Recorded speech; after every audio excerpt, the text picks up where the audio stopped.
The end of the fucking world season 1 episode 1। ये कहानी James और एलिसा के इर्द गिर्द घूमती है। दोनों 17 साल के हैं और अपनी अपनी जिंदगी में काफी अलग महसूस करते हैं। एपिसोड की शुरुआत जेम्स के नरेशन से होती है, जहां वह अपने मन की बातें बताता है। जेम्स अपने बारे में बताता है कि वह एक साइकोपैथ है। उसे लगता है कि उसके अंदर किसी भी तरह की भावनाएं नहीं हैं और वह कुछ भी महसूस नहीं कर सकता।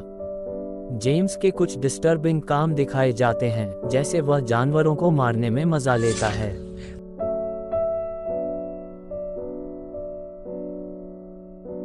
फ्लैशबैक में जेम्स अपने बचपन के ट्रॉमेटिक अनुभव को याद करता है। उसकी मां ने उसके सामने सुसाइड कर लिया था। ये घटना उसके दिमाग में गहरी छाप छोड़ गई। जेम्स अपनी बोरिंग जिंदगी से निकलने के लिए कुछ नया और खतरनाक करना चाहता है। वह तय करता है कि वह किसी इंसान को मारेगा और एलिसा को अपना शिकार बनाने की सोचता है। एलिसा एक बागी और बेबाक लड़की है। वह समाज के नियम कायदों को तोड़ने में विश्वास रखती है। उसका ऐसा बर्ताव उसकी जिंदगी की परेशानियों का नतीजा है। उसकी मां अपने नए हस्बैंड टोनी में इतनी व्यस्त रहती है कि एलिसा खुद को अकेला और नेग्लेक्टेड महसूस करती है। एलिसा अपनी भावनाओं को खुलकर बोलने में कोई झिझक नहीं रखती। वह स्कूल के कैफेटेरिया में जेम्स से बात करती है।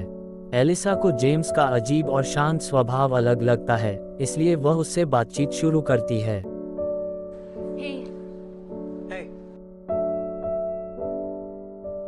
एलिसा जेम्स को उसके घर तक साथ चलने के लिए मना लेती है। जेम्स बस यही सोचता रहता है कि वह एलिसा को कैसे मारेगा। जब एलिसा जेम्स के घर आती है तो उसे जेम्स की बोरिंग जिंदगी का अंदाजा होता है। जेम्स के पिता का अजीब स्वभाव और घर का माहौल एलिसा को बहुत अजीब लगता है। वह जेम्स के पिता से भी बदतमीजी से बात करती है।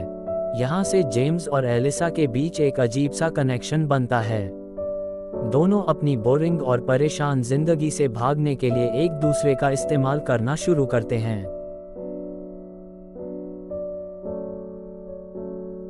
एलिसा जेम्स को कहती है कि वे दोनों घर छोड़कर भाग जाएं।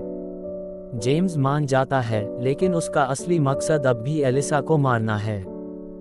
एपिसोड के अंत में एलिसा और जेम्स अपनी बोरिंग जिंदगी को छोड़कर एडवेंचर पर निकलने का प्लान करते हैं। जेम्स चुपचाप अपनी चाकू लेकर तैयार हो जाता है, क्योंकि वह एलिसा को मारने की योजना बना चुका है। वहीं एलिसा को जेम्स की इस खतरनाक सोच का कोई अंदाजा नहीं है।